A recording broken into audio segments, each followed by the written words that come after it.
Pour personnaliser les données que vous avez insérées dans votre document Excel 2010, vous avez par exemple la possibilité d'utiliser les couleurs. Donc, avant de pouvoir insérer une couleur sur l'une de vos données, vous devez sélectionner là où les cellules en question. Donc si par exemple je souhaite ici modifier la couleur du total des achats, donc je sélectionne tout simplement les cellules en question, donc les cellules qui contiennent ces valeurs-ci. Vous voyez, une fois ma sélection faite, pour modifier la couleur de ces caractères, je vais cliquer ici dans l'onglet Accueil sur cette flèche-ci. Donc vous voyez donc maintenant un menu apparaître, donc menu qui va vous afficher les différentes couleurs proposées par le tableur d'Office 2010. Donc vous avez donc accès à ces différentes couleurs. Donc sachez qu'en laissant votre souris sur l'une des couleurs, vous aurez un aperçu qui apparaîtra donc directement sur la sélection faite dans votre document Excel.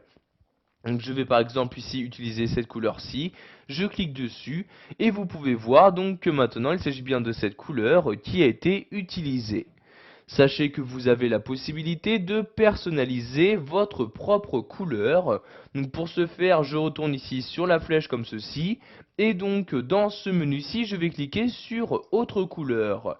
Apparaît maintenant cette nouvelle fenêtre. Et c'est donc dans cette fenêtre que je vais pouvoir personnaliser la couleur que je souhaite utiliser.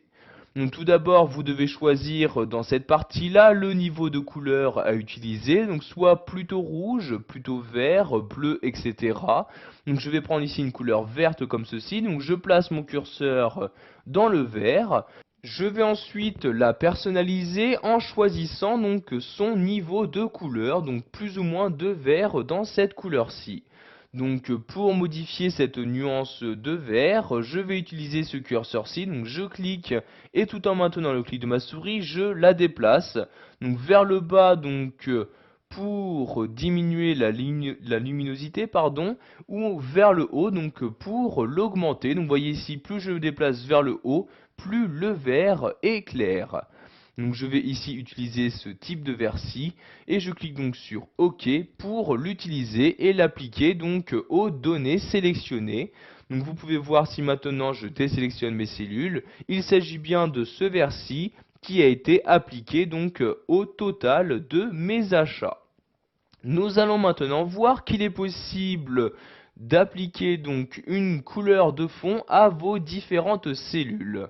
Donc pour ce faire, vous devez tout d'abord sélectionner les cellules en question. Donc je vais ici sélectionner les lignes d'en-tête de mon tableau.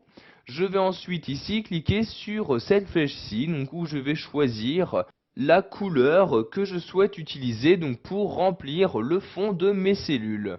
Je vais par exemple ici prendre le jaune comme ceci, je clique donc sur le jaune et vous pouvez voir maintenant donc pour chacune des cellules sélectionnées, il y a donc un fond jaune qui apparaît donc en arrière-plan.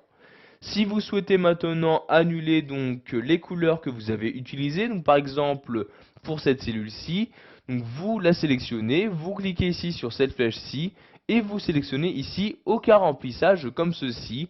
Et comme vous pouvez le voir maintenant pour la cellule sélectionnée, le fond blanc est bien redevenu ici donc à la cellule.